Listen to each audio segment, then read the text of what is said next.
ন্যায় বিচার নাই। আর আল্লাহ রসুল বলেছেন কিয়ামতের আগে কি হবে? সাদাল কাবিলাতা ফাসেকুহুম, চরিত্রহীনরা গায়ের নেতা হবে, বিচার করবে। চোর, লম্পট, দাগাবাজ, বেঈমান, খুনি, এরা আবার গায়ের বিচার করবে। আপনাদের নদিয়াতে মনে হয় করে না? সব কটা ফেরেশতা লোক বসে থাকে না, লুটে পুটে খেয়ে ও আবার বিচারে বসবে। এবার গলা উঁচু করে বলবে, এই তুই ঠিক বলিস নয়, আর ওই 50টা কেসের আসামি। হ্যাঁ, এরকম আপনাদের দিকে নাই না? বলছেন ন্যায় বিচার যে করবে, আল্লাহ কোরআনে বলছেন ওয়াইদা কুলতুম ফাদিলু ওয়ালাউ কানা যা কুরবা, যখন তুমি কথা বলবে ইনসাফের সঙ্গে বলবে। কারণ তোমার নরম জিভটা কোথায় রেখেছি জানো? 32টা সৈন্যর মাঝে। শুধু তাই নয়, 2খানা সিআইডি রয়েছে জিভের কাছে, 2টো সিআইবি রয়েছে, 2টো আর কি সিআইডি, 2 ধারে সিবিআই রয়েছে। এখানে রয়েছে সিআইডি, এখানে রয়েছে সিবিআই, আর 2টো চোখ কাস্টম অফিস সব দেখছে। আর 32 জন সিনার মাঝে তোমার জিভটা রেখেছি। আর মগজটা হলো দেহের সুপ্রিম কোর্ট, এই কোর্টের নিচে আদালতের ভিতরে তোমার জিভ বাস করছে। তো আমার আল্লাহ বলছেন যখন তুমি কথা বলবে আর মিথ্যা বলবে, তো তোমার চোখ, তোমার কান আর তোমার নাক হাসবে। এ বেঈমান কত বড় বেঈমান। আর দাঁতগুলো বলবে হতভাগারে, তোর জীবনটা বড় করুণ জায়গায় পৌঁছে গেছে। আর মাথা আদালত সব নোটিশ করে নেবে, এত বড় অন্যায় তুমি পৃথিবীতে করলে। যারা অন্যায় বিচার করে এরা ক্ষমতার জোরে বিচারটা করে দেয়, যে ভেবে আর বিচার হবে না। কিন্তু শুনে নাও, পৃথিবীর বুকে যতগুলি ছোট বড় বিচার হয়ে যাচ্ছে, নিষ্পত্তি হচ্ছে, এগুলো পুনরুত্থান আর একবার কিয়ামতের মাঠে হবে, যেদিন আমার রব এলান করবে, ও মুজরিমের দল, যারা ন্যায় বিচার পৃথিবীতে পাও নাই, আমার কাছে এসো। ওয়াকুদিয়া বাইনাহুম বিল হাক্কি ওয়া হুম লা ইউজলামুন, আমি রব আজকে বিচার করব রে, সকলকে পরিপূর্ণ বুঝিয়ে দিব, কারো উপরে জুলুম করব না। তোমরা আমার কাছে এসে বিচার লাও। একটা মজার ঘটনা শোনাই আমার এলাকায়। একটা সাইকেলের সাথে বাচ্চা ছেলে সাইকেল চালাচ্ছিল। তো এই বাড়ির লোক ধরেন খানিক মাটি এনেছে, ওর বাড়িতে দরকার, তো ট্রাক্টরের মাটিটা ওই বাড়ির দেয়ালের গায়ে ফেলে দিয়ে চলে গেছে। তো একটা বাচ্চা ছেলে সাইকেল ছেলে ওই দিকে যাচ্ছে, আর ওই দিক থেকে একটা মোটর সাইকেল আসছে, লেগে গেছে, যে সাইকেলের চাকাটা বেঁকে গেছে। এবার বিচার বসছে বিকেলে, পার্টির লোক বসেছে, যে মোটর সাইকেলওয়ালা সেও তৃণমূল, আর যার সাইকেল বেঁকেছে সেও তৃণমূল। এবার বিচার কি হবে? বলছে মাটিটা রেখেছে ও আবার শিপে। বলছে অখেই ডাক, তুমি মাটিটা এমন করে রাখলে সাইকেলটা বেঁকে গেল, তোমাকে 10,000 টাকা লাগবে। মেরে দিলে 500। আমার এলাকায় হয়েছে এ ঘটনা। জি, তোমাকে 10,000 টাকা লাগবে, মাটি যেখানে সেখানে রাখলে হবে। ওরা দুজন বেঁচে গেল। বিচার কি সুন্দর হচ্ছে দুনিয়াতে, বাহারে বিচার রে। এরা ভাবছে আমাদের কাছে কেউ নাই। তো ন্যায় বিচার করে নেওয়ালা। শোনেন, বাদশাহ নিজে হরিণ শিকার করতে গেছে, এরকম তীর ধরেছে, আর যেই তীরটা পরত করে ছেড়ে দিয়েছে, আর হরিণটা তরফ করে লাফিয়ে উঠেছে, আর লক্ষ্যভ্রষ্ট হয়ে গিয়ে নদীর ধারে এক বুড়ি কাপড় কাটছিল, তার ছোট বাচ্চাটা দাঁড়িয়ে দাঁড়িয়ে কাঁদছে। সে বিধবা, ওই ছেলেটাই তার সম্বল, ওর মুখ পানে তাকিয়ে দুনিয়া করছে। এই কানে তীর লেগে গেল, স্পট হয়ে গেল, মারা গেল। বিধবা কাঁদছে, স্বামী তো নাই, ছিল একটা ছেলে, সেও চলে গেল। লাশ আদালতে দিয়ে দিল কাজীকে। বিচার হবে কাজীর, আর করবে কার বিচার? বাদশাহ। যে বাদশাহ কাজীকে রেখেছে বিচার করার লেগে, তার বিচার হবে। সময় দেওয়া হলো, দাফন কাফন হোক, বা লাশ পড়ে আছে, সময় দেওয়া হলো বাদশাকে, এসো। ঠিক সময়ে বাদশাহ কাঠগোড়ায় পৌঁছাচ্ছে, আবার তীর ধনুক নিয়ে, তীরে ধনুক লাগিয়ে নিয়েছে বাদশাহ। কাজীকে বলছে করেন, বিচার করেন। বুড়িমা, জি বাবা, এই বাদশাই তো তোমার ছেলেকে মেরেছে। হ্যাঁ। ও হরিণ শিকার করছে না কি করছে আমি জানি না, তবে তীর এসে আমার ছেলের কানে লেগেছে, স্পট সঙ্গে সঙ্গে মারা গেছে। বাদশাকে বলছে, তুমি মেরেছ? কি সত্য কথা? হ্যাঁ আমি মেরেছি। তবে হরিণ মারার লক্ষ্য ছিল, হরিণ পালিয়ে যাওয়ার কারণে তীরটা গিয়ে ছেলেকে লেগেছে। কাজী বলছে, আমি তা দেখব না, তুমি মেরেছো এটাই শেষ। তুমি হরিণ মারবে, হরিণ তো লাফাতেই পারে, তো ওইদিকে কেউ আছে কিনা একটু দেখার দরকার ছিল না? কাজী বলছে, জাল্লাদ, কতলের পরিবর্তে কতল।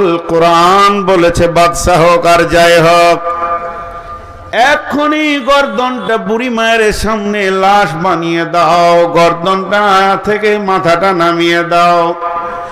বাদশা তখন তীরটাকে টান মেরে ধরেছিল, হালকা করে ছেড়ে দিল, দিয়ে বলছে, কাজী সাহেব, আমি তীরটা বাড়ি থেকে কেন এনেছিলাম শুনেলেন? আজকে আপনি ন্যায় বিচার করেছেন বিধায় বেঁচে গেলেন। যদি আপনি অন্যায় বিচার করতেন তাহলে এই তীর দিয়ে আপনাকে আমি লাশ বানাতাম। আমার রাজ্যে অন্যায় বিচার চলবে এটা আমি মেনে নিতে পারি না। কেটে দাও আমার গর্দন, আমাকে লাশ বানিয়ে মাটির তলায় দিয়ে দাও, কিন্তু জানে শান্তি পাবো যে দেশে নেই বিচার চলছে।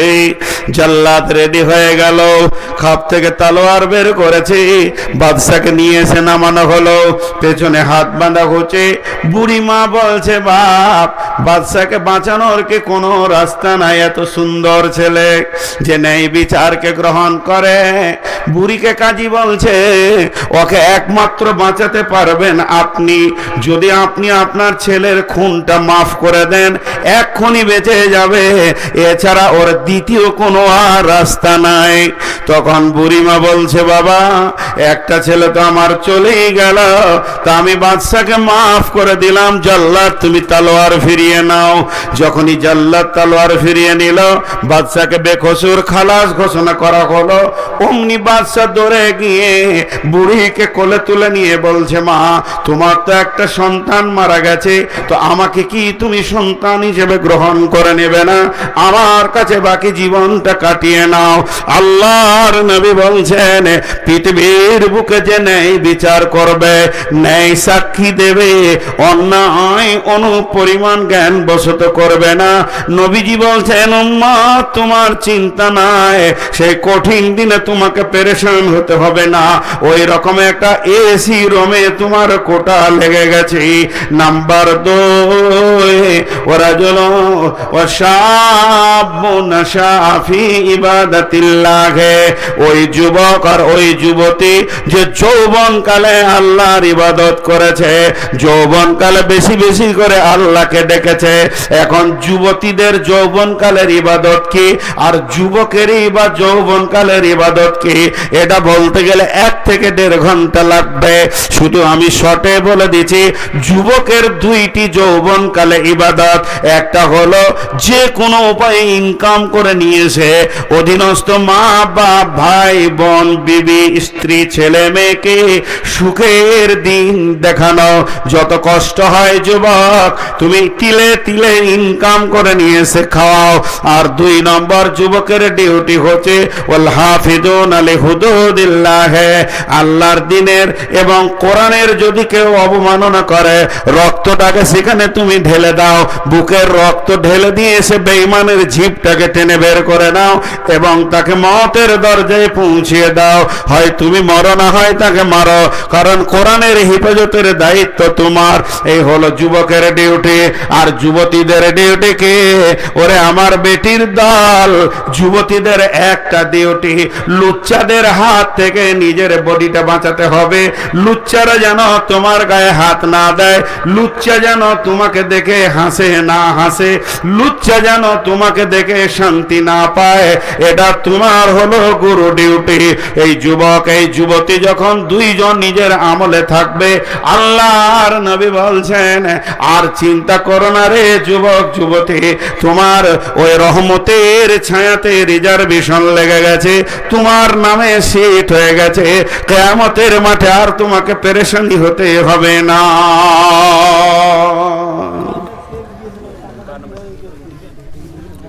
জি, আমার বেটিদেরকে খালি একটা কথা বলবো, মন দিয়ে শুনেন।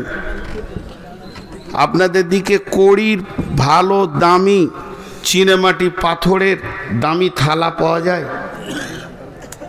আহা, নদিয়াতে পাওয়া যায় না গো। হাজি আপনারা যে চুপ করে আছেন, তো ধৈর্য আছে বাবু? আমি যে গাড়ি থেকে নামছি আর যদি এসে বলেন আসসালামু আলাইকুম, কেমন আছেন, কোথা থেকে এলেন, আমি যদি চুপ থাকি আপনাকে কেমন লাগবে? ফট করে বলবো অহংকার কত রে। আর আমি এত জিজ্ঞেস করছি তো উত্তর দিচ্ছেন না। কড়ির থালা পাওয়া যায় না, যায় না? আর এখন ভাত খাবেন ওটা কিসের? কাগজের। কাগজের তো দুটোতেই তো কাজ একই। এমনি করে থালাটাকে কাছে টানবে একদম, তো কাগজের থালাটা ভাববে যে আমাকে ভালোবাসছে কত রে, কিন্তু খাওয়া হয়ে গেলে ফেলে দেবে। আর কড়ির থালাকে ধুয়ে মুছে আবার শোকেসে রাখবে, ওকে দেখেও শান্তি। তো বেটি, প্রেমিকা হলো কাগজের থালা আর স্ত্রী হলো কড়ির থালা। আমি ইশারাই বললাম, প্রেমিকা হতে যেও না, লুচ্চারা খেয়ে নিবে, যে ছুঁড়ে ফেলে দেবে। আর যদি কড়ির থালা হতে পারো স্ত্রী, তাহলে ইনশাআল্লাহ তোমাকে ভালোবাসবে, কাছে রাখবে, তুমি তার বাড়ির আঙ্গিনায় ঘুরবে, সেটাও দেখে শান্তি পাবে। তা আমি এইটুকু বললাম। নাম্বার 3, ওই রহমতের কোটা থেকে ঢুকবে 3 নম্বর, রাজুলুন কালবুহু মুআল্লাকুন ফিল মাসাজিদি, ওয়া রাজুলুন কালবুহু মুআল্লাকুন ফিল মাসাজিদি। ওই ব্যক্তি, ওই লোকটা রহমতের ছায়াতে থাকবে যার অন্তরটা আল্লাহর ঘর মসজিদে পড়ে আছে।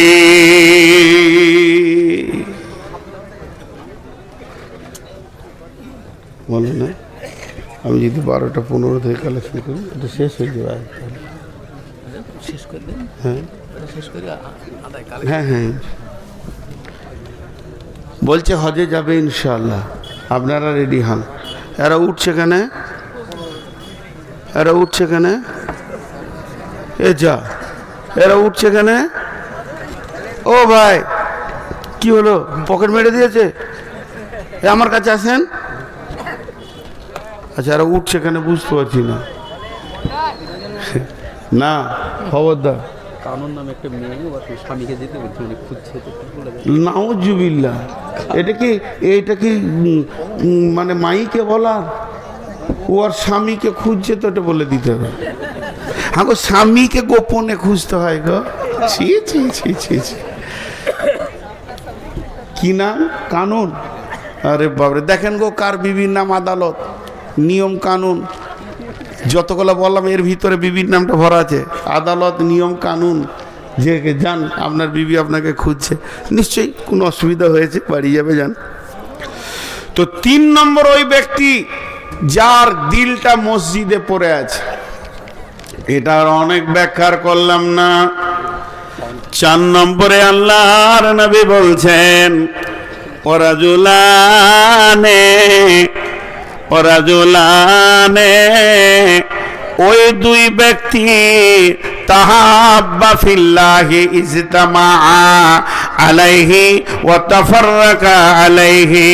ওই 2 ব্যক্তি রহমতের ছায়াতে থাকবে যারা একে অপরে আপসে মিলামিশা করে আল্লাহকে খুশি করার জন্যে। 2 বান্ধবী আপসে চলাফেরা করে, তাদের উদ্দেশ্য আল্লাহ খুশি হয়ে যাক, আবার আল্লাহর জন্যে ছাড়াছাড়ি করে। ওয়া তাফাররাকা আলাইহি, ওই 2 ব্যক্তি আল্লাহর জন্য মহব্বত করে আর আল্লাহর জন্য ছাড়াছাড়ি করে, এরা ওই রহমতের ছায়াতে জায়গা পাবে। এটা মজার কথা আপনাদেরকে বলি। কোরআন হাদিস এমন একটা জিনিস, যত পড়ব তত নতুন, যত পড়ব তত নতুন। আমি আমার জীবনে সূরা ইউসুফের একবারই তাফসীর করেছিলাম, তখন অনেক ছেলে মানুষ ছিলাম। 6 ঘন্টা লেগেছিল। তো গোটাটাই নয়, শুধু ঘটনাটা, আয়াতগুলো নয়, তাহলে তো অনেক সময় লাগবে। তো এখন পড়ছি তো আরো নতুন জিনিস মনে হচ্ছে। তো সূরা মারিয়ামের 70 নম্বর আয়াত থেকে তফসির পড়তে পড়তে একটা জায়গায় যে পেলাম, ইবনে কাসিরে লিখেছে যে ভালো বন্ধুত্ব করো তাতেও তোমার নাজাত আছে নেককার লোকের সঙ্গে। বলে কেন? বলে জান্নাতে কিছু লোক ঘুরবে, জান্নাতে কিছু লোক ঘুরবে। কোরআনের কথা বন্ধুরে, আমি তফসির বলছি। যাদের মনটা ভারী থাকবে জান্নাতে ফুর্তি থাকবে না। তাহলে আপনার ঘরের মেহমানের যদি মন ভারী থাকে তো আপনাকে ভালো লাগবে না। তো আমার রব আল্লাহ বলবে, গোলাম রে, আমার জান্নাত কি তোমাকে খুশি দিতে পারছে না? তখন সেই গোলাম বলবে, মাবুদ, আপনার জান্নাতে তো কোনো কমি নাই, আমি যা চাইছি পেয়ে গেছি, তবে আমার মন ভালো লাগছে না। আল্লাহ সবই জানেন, তারপরও বলবে, কেন তোর মন ভালো লাগছে না? তখন আমার ওই গোলাম বলবে, মাবুদ, পৃথিবীতে আমার এক বন্ধু ছিল, বড় আল্লাহওয়ালা, নামাজি, আমার আপনাকে ভালোবাসার মতো বন্ধু, কিন্তু ঘটনা হচ্ছে কি, সামান্য অন্যতম ছোটখাটো গুনহার কারণে ওই জাহান্নাম চলে গেছে। ওকে আমি জান্নাতে খুঁজে পেছি না। সেটা আমার বন্ধু এমন ছিল, তাকে ছাড়া চলাফেরা করি নাই, তাই আজকে আমার মন খারাপ হয়ে গেছে। আমার রব বলবে, তুই কি হাসবি বল, তুই কি আনন্দ করবে তাকে এনে দিলে? বান্দা মুচকে হেসে বলবে, মাবুদ, ওটাই তো চাইছিলাম। এর খুশি করার জন্যে আমার রব তাকে জাহান্নাম থেকে এনে তাকে জান্নাতে পৌঁছে দেবে। এর জন্য আল্লাহ রসুল বলছেন, ওরা জুলানে তাহাব্বা ফিল্লাহি ইজতামা আলাইহি ওয়া তাফাররাকা আলাইহি। ওই দুই ব্যক্তি রহমতের ছায়াতে থাকবে। মা আমার, বোন আমার, ওই দুই বান্ধবী আল্লাহর রহমতের ছায়াতে ঘুরবে। যারা আপসের মধ্যে প্রেম প্রীতি ভালোবাসা করেছে, যারা যে বান্ধবী দুইজন আর যে বন্ধু দুইজন আল্লাহর জন্য ভালোবাসা করেছে, আবার ছাড়াছাড়ি করেছে তো আল্লাহর জন্য করেছে, এদের আল্লাহর রহমতের কোটাতে ছায়াতে কোটা লেগে গেছে। এরপরে আবার আল্লাহ বলছেন, নবীজি বলছেন যে শুনে নাও, এরপরে কে? আল্লাহ তাবারাক ওয়া তাআলা নবী বলছেন, ওরা জুলানে, তারা দুইজন ব্যক্তি যারা আল্লাহ এবং রাসূলের জন্য তাহাব্বা ফিল্লাহি ইজতামা আলাইহি ওয়া তাফাররাকা আলাইহি। ওরা জুলুন দাআতু ইমরাতুন জাতা মানসুবিন ওয়া জামালিন ফাকালা ইন্নী আখাফুল্লাহ। ওরা জুলুন, ওই যুবক, ওই ব্যক্তি, তাকে কোন সুন্দরী মেয়ে দেখতে বড় সুন্দর এবং তার মালও আছে, জাতা মানসুবিন জামালিন, দেখতে যত সুন্দরী মেয়েটা, আবার মালওয়ালা কিংবা পুরুষটা দেখতে বড় সুন্দর এবং টাকা পয়সাও আছে, আর সে কুকর্মের জন্য তাকে ডাকছে, আয় আয় আয় আমার সঙ্গে মজা লুটে লিছেন। তখন সে বলছে, ইন্নী আখাফুল্লাহ, আমি আল্লাহর ভয়ে তোমার কাছে যেছি না। যদি কেউ আল্লাহর ভয়ে দুইজন আলাদা হয়ে যায়, গুনহার কাজে না পৌঁছায়, তার আল্লাহর রহমতের ছায়াতে কোটা লেগে গেছে। এটা হলো 5 নম্বর। আর 6 নম্বরে, ওরা জুলুন তাসাদদাকা বিসাদকাতিন ফাআখফাহা হাত্তা লা তা'লামু শিমালুহু মা তুনফিকু বিয়ামিনিহি। আল্লাহর নবী বলছেন, ওই দাতা যে ডান হাতে দান করবে আর বাঁ হাত জানবে না ডান হাতে কত পরিমাণ মাল গেল, এত গোপনে সে দান করবে। আল্লাহর নবী বলছেন যে যাও, তোমার রহমতের ছায়াতে কোটা লেগে গেছে, তুমি ওই ব্যক্তি যে রহমতের ছায়াতে থাকবে। আর 7 নম্বরে ওই ব্যক্তি, ওরা জুলুন ফারাজুলুন, ওই ব্যক্তি যে গভীর রাত্রিতে উঠল, যাকারাল্লাহ খালিয়ান ফাফাজাত আইনাহু, অন্ধকার গভীর রাত্রিতে উঠে চোখের পানি ফেলে ডুকরে ডুকরে কামছে। আল্লাহর নবী বলছেন যে গোলাম উম্মত রে, তোমার রহমতের ছায়াতে কোটা লেগে গেছে।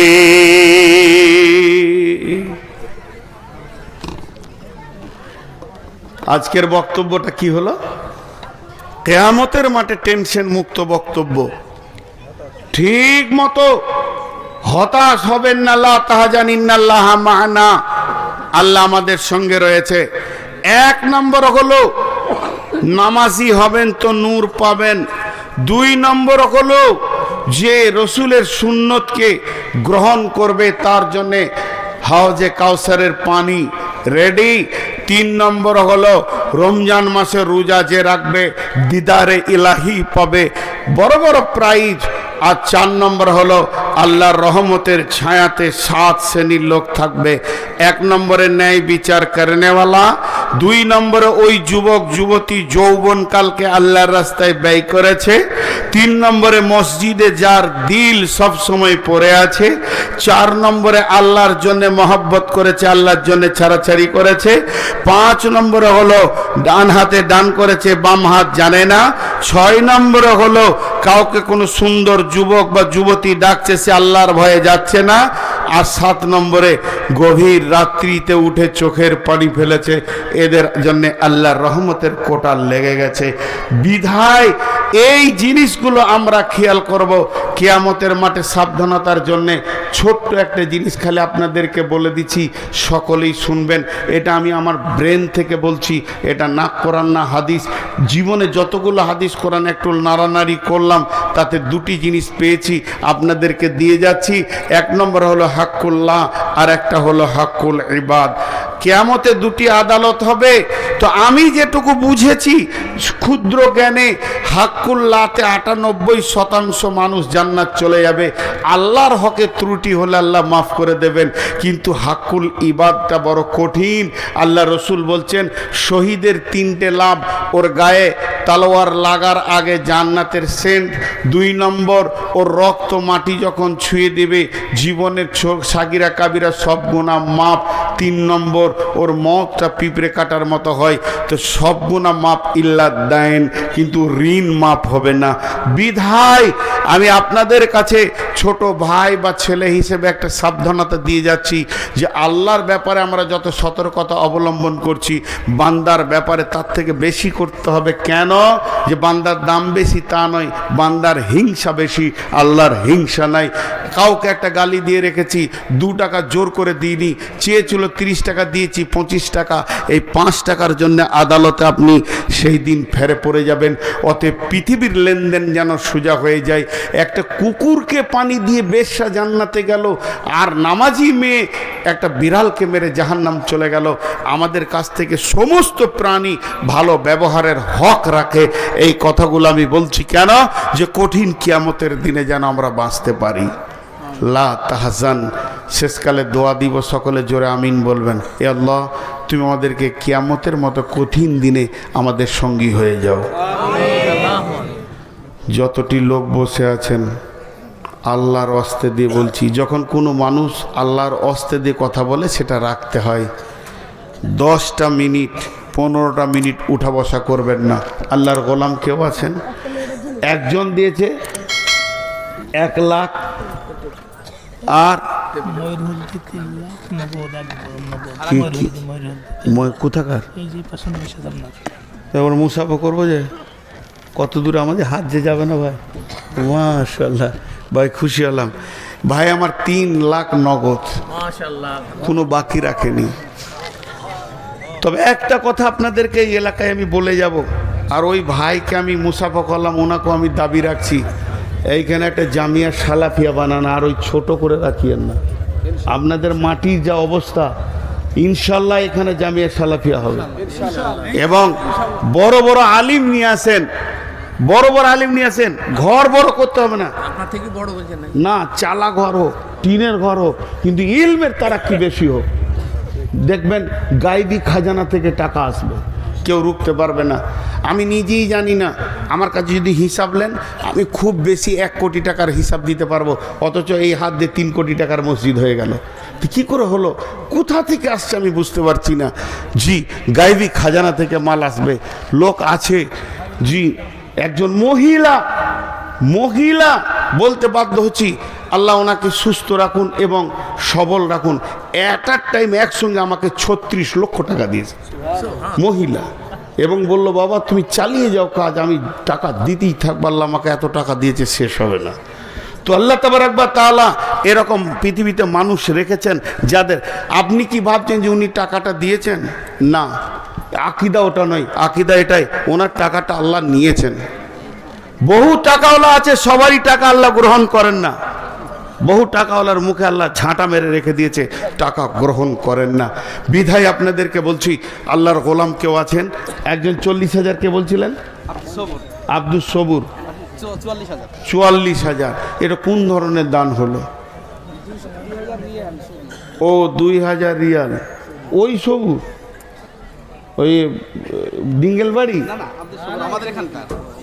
এই নদিয়াতে সবুর কতগুলো আছে? সবুর তো অসীম। মাশাআল্লাহ।